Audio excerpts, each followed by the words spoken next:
इथं सन्माननीय सदस्य भास्करराव जाधव बसलेले आहेत, ते सिनियर आहेत. त्याच्यामध्ये त्यांनी काल काही बोलत असताना, मी काल सभागृहामध्ये नव्हतो, परंतु मला बाकीच्यांनी माहिती दिली की अशा अशा पद्धतीने बोलले. त्याच्यामध्ये त्यांनी आमच्या आता 3 पक्षाचं सरकार आहे. भारतीय जनता पक्ष प्रमुख पक्ष आहे, शिवसेना आहे, आम्ही राष्ट्रवादी काँग्रेस पक्ष त्याच्यामध्ये. आणि आम्ही सगळेजण काम करत असताना कारण नसताना असं जरा भाजप सरकारमधल्या भाजपच्या काही मंत्र्यांची पण तक्रार आहे, शिवसेनेला देखील खात्याबद्दल तक्रार आहे. तुम्ही जर बघितलं भास्करराव सन्माननीय सदस्य, तर आता निधी देत असताना कुठल्या कुठल्या विभागाला किती निधी दिलाय तो जरा आपण पहा. दुसरी गोष्ट त्याच्यामध्ये त्यांनी सांगितलं की बाबा त्यांच्या मतदारसंघामध्ये गुहागरला छत्रपती शिवाजी महाराजांचा अश्वारूढ पुतळा करायचा आणि मी अजित पवारांना पत्र दिलं. अजित पवारांनी ते पत्र बघितलं, परंतु त्याच्यामध्ये काहीच बोलले नाही, होही बोलले नाही, नाही बोलले नाही. आणि त्याचा त्यांनी माझा थोडासा म्हणजे नाराज झालो. त्यांनी नाही नाही नाराज झाले, बरंच काही अस्वस्थ झाले. त्याच्यामध्ये त्यांनी सांगितलं की ह्याच्यामध्ये असं व्हायला नको होतं वगैरे वगैरे त्यांनी त्यांच्यामध्ये सांगितलं.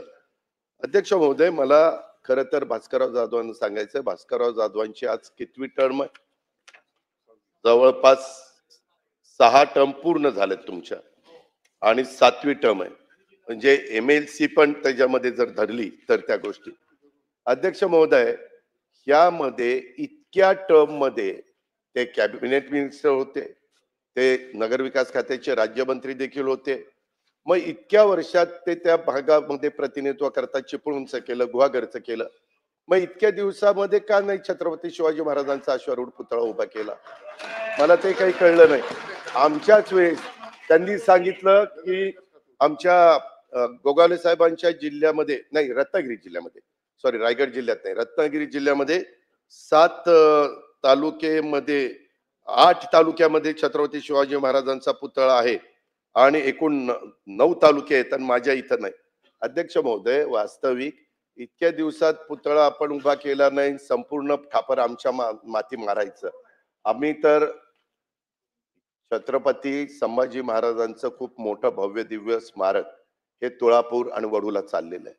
मधल्या काळामध्ये जिथं महाराजांना, छत्रपती संभाजी महाराजांना शेवटच्या काळामध्ये एक फितुरी केल्यामुळं काहींनी पकडण्यात आलेला आहे, तो इतिहास आपल्याला सगळ्यांना माहिती आहे. तिथं पण भव्य दिव्य स्मारक संगमेश्वरला, चिपळूण तालुक्यामध्ये, संगमेश्वर तालुक्यात, सॉरी संगमेश्वर तालुक्यात चिपळूण विधानसभा मतदारसंघामध्ये अशा पद्धतीने आपण अध्यक्ष महोदय त्या ठिकाणी करतोय. आणि ह्या सगळ्या गोष्टी करत असताना त्यांनी त्याच्यामध्ये हे अर्थ खातं ते काही मालक आहेत का, अर्थमंत्री कोणाला पैसे देणार, अर्थमंत्री कसे ठरवू शकतात? अध्यक्ष महोदय, त्यांनाही माहिती आहे की अर्थ खातं सगळ्याला निधी देतं.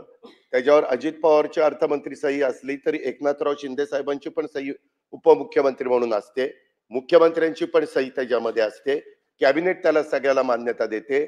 आणि एकदा निधीचं वाटप झाल्यानंतर त्या त्या विभागाच्या मंत्र्यांना तो अधिकार असतो कुणाला किती निधी द्यायचा, म्हणजे त्याच्यामध्ये कुठलं तरतूद कुणाला किती करायची, ते सगळं असताना त्यांनी इतकं वेगळ्या पद्धतीनं आपल्याला सगळ्यांना 5:30ला अध्यक्ष महोदय मांडण्याचा प्रयत्न त्या ठिकाणी केला.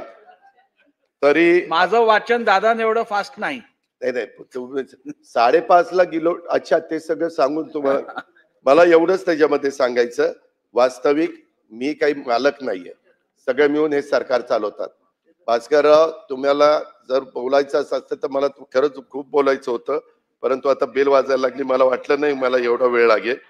परंतु अध्यक्ष महोदय, एकंदरीतच महसूल जमा किती होतो, त्या त्या विभागाला आउटलेट दिला जातो, मग ते पैसे त्या त्या विभागाने खर्च करायचे. मग अर्थमंत्री कोण स्वतःला समजतात, मी कुणाला कोण समजत नाही. मी राज्याचा अर्थमंत्री आणि नियोजन मंत्री आहे. जो मला अधिकार आहे, जो विधिमंडळाने दिलेला आहे, जो मंत्रिमंडळाने दिलेला आहे, त्याच्या बाहेर मी यत्किंचितही जात नाही. मला महाविकास आघाडीमध्ये देखील मी सरकारमध्ये काम केलेलं आहे, महायुतीमध्ये देखील मी काम करतोय. त्याच्यामुळे एकंदरीत अशा प्रकारच्या सरकारमध्ये काम करत असताना कसं सर्वांना बरोबर घेऊन जायचं ह्याचं आम्हाला ज्ञान आहे. त्याच्यामुळे इतरांनी आम्हाला उपदेश करायचं काही कारण नाही असं मला स्पष्ट सांगायचं आहे. त्याच्यामुळं कुणाचा तरी राग